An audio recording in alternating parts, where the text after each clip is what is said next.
Je vais commencer ce propos introductif du point presse du groupe écologiste et social par adresser mes sincères pensées et toutes nos condoléances à la famille d'Aboubacar Cissé qui a été tué, vous le savez, dans un acte islamophobe. Et nous leur rendons hommage actuellement. Une conférence de presse était également prévue dans quelques minutes.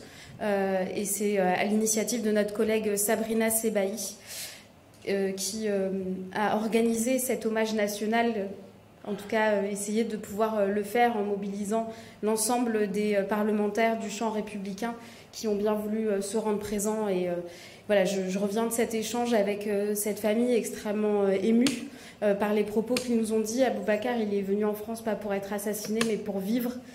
Et parce qu'il était musulman, parce qu'il se trouvait dans un lieu de prière, eh bien, il a été assassiné. Et ce crime odieux devrait réunir l'ensemble de la nation. On ne s'attaque pas seulement à une personne en raison de sa religion, enfin on ne s'attaque jamais à une personne en raison de sa religion, dans son lieu de culte. Et c'est un crime odieux qui devrait réunir l'ensemble de la nation aussi, parce que c'est le résultat d'une haine toujours plus grande à l'égard de l'ensemble des musulmans en France. Et là encore, je prends appui sur le rapport qui a été réalisé par notre collègue Sabrina Sebahi à son initiative lorsque nous avions eu un débat il y a quelques semaines dans l'hémicycle et qui nous montrait à quel point bien, les propos islamophobes, les actes islamophobes conduisaient aux pires agressions. Et là, nous en sommes arrivés au pire. Au pire parce que c'est un acte qui a été commis, mais c'est aussi un acte qui n'est pas traité par des irresponsables politiques, j'ai envie de dire, comme il faudrait que cela soit.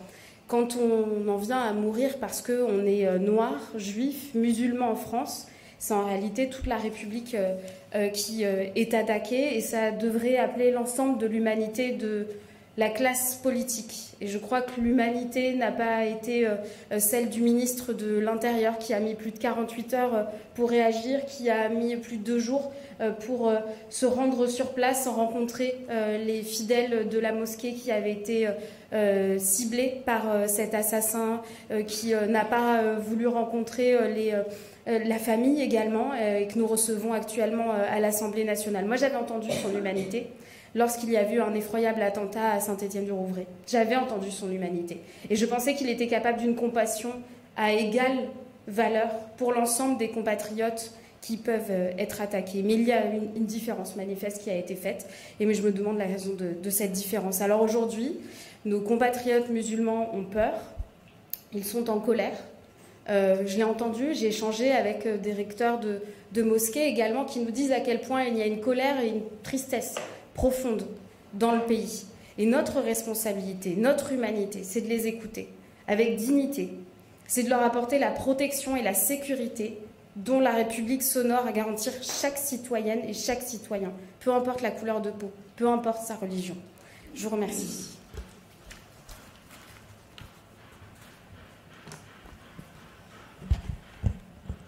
Merci, et tu me permettras, Léa, de dire un tout petit mot. Tu l'as fait de Bruno Retailleau, là aussi, tout de même que la décence aurait commandé qu'il interrompe sa campagne interne pour la présidence de LR.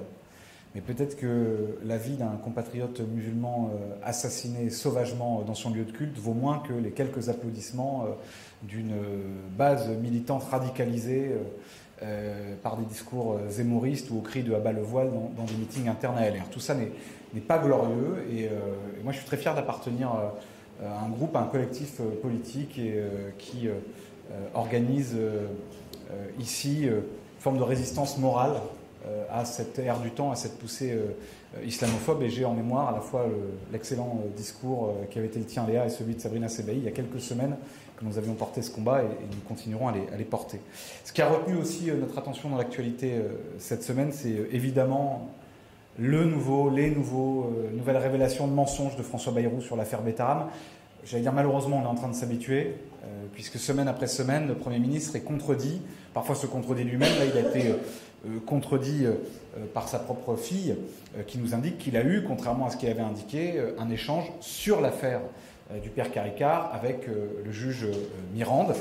Dans n'importe quelle démocratie adulte, dans n'importe quelle démocratie tout court, un Premier ministre qui ment à la représentation nationale. Parce que M. Bayrou a dit lors des questions au gouvernement qu'il n'avait pas échangé sur cette affaire avec le juge Mirande, qu'il n'était pas intervenu, qu'il ne savait rien, qu'il avait découvert l'existence pratiquement de cet établissement où pourtant ses enfants étaient scolarisés, où sa femme enseignait, qui a baladé la représentation nationale. Il a menti, François Bayrou. C'est extrêmement grave et nous nous inquiétons de voir que finalement ça suscite peu de réactions, y compris dans son camp, y compris parmi les membres du gouvernement.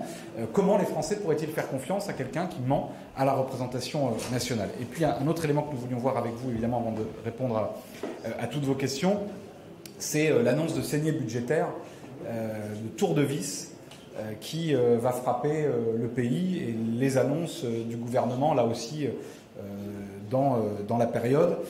Un demi-milliard d'euros sacrifiés, c'est-à-dire de crédits annulés pour l'écologie, pour la cause de la transition écologique, pour la cause de la protection des Françaises et des Français face au réchauffement climatique, face à l'effondrement de la biodiversité.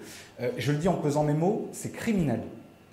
C'est criminel. On ne peut pas, d'un côté, regretter, déplorer, contester le fait que M. Trump sorte une nouvelle fois des accords de Paris. On ne peut pas, à chaque fois qu'il y a une catastrophe climatique quelque part, envoyer des membres du gouvernement qui vont, la main sur le cœur, dire que vraiment on va tout faire pour protéger celles et ceux qui en sont victimes et sacrifier des crédits qui pourtant avaient été, j'allais dire votés, ça fait bien longtemps qu'on ne vote plus les budgets ici, mais qui en tout cas avaient été décidés par les gouvernements précédents dans des exercices budgétaires dont déjà nous dénoncions la faiblesse vis-à-vis de ce qui est le plus grand défi de l'histoire de l'humanité et qui est un défi de sécurité nationale pour notre pays, qui est celui de notre protection face au réchauffement climatique et à l'extinction du vivant. Voilà, donc là, il y a là aussi pour nous matière à nous indigner, à contester ces choix austéritaires qui ne touchent pas simplement l'écologie, qui touche aussi l'enseignement supérieur et la recherche, c'est-à-dire qu'on sacrifie notre capacité d'innovation, ça veut dire qu'on sacrifie notre jeunesse, et tout ça se fait sans aucune forme de délibération démocratique. Nous ne voulons pas nous résoudre à cela, et donc là aussi, nous interpellerons dans les jours et dans les semaines qui viennent le Premier ministre et le gouvernement sur ces décisions qui sont dramatiques sur le fond et qui sont scandaleuses quant à la méthode avec laquelle elles sont imposées à la représentation nationale et à l'ensemble du pays. Est-ce qu'il y a des questions ? Bonjour, Elisabeth Pinault de l'agence Reuters. Je voudrais revenir sur la loi contre le narcotrafic qui est votée définitivement cet après-midi. Est-ce que vous allez vous abstenir comme cela est prévu et pourquoi? Merci.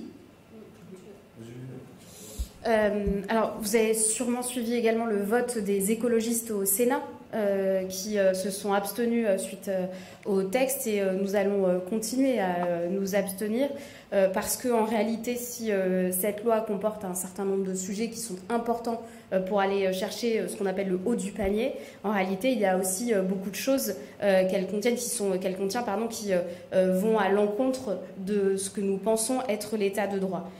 Notamment la question de l'exclusion dans des logements sociaux des proches des personnes qui pourraient être incriminées à l'égard du narcotrafic et du crime organisé. C'est une mesure excessive. C'est aussi les mesures excessives de surveillance. Et donc c'est la raison pour laquelle aussi les députés écologistes Pouria Mirchai, Sandra Regol ont décidé de pouvoir formuler un recours devant le Conseil constitutionnel parce qu'il y a un certain nombre de dispositions qui, à notre sens, vont au-delà de ce que notre droit positif nous permet, et notamment nos normes supérieures. Est-ce qu'il y a d'autres questions ? Oui, bonjour, Robin Richardot pour Le Monde. Le groupe LFI a demandé une minute de silence aujourd'hui à l'Assemblée pour M. Boubacar Cissé.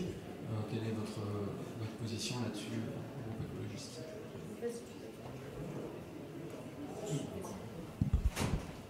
Notre position, elle est simple.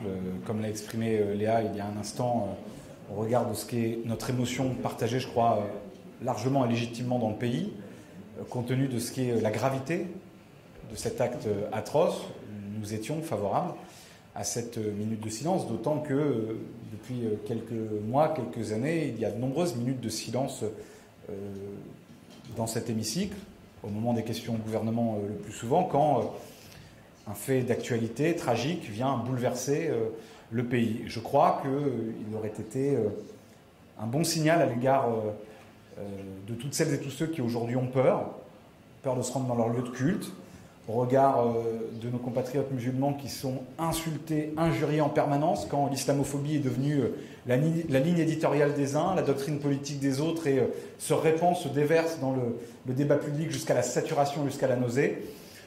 Nous pensons qu'il aurait été utile que cette minute de silence intervienne et donc c'est aussi une proposition que nous avions formulée et souhaitée.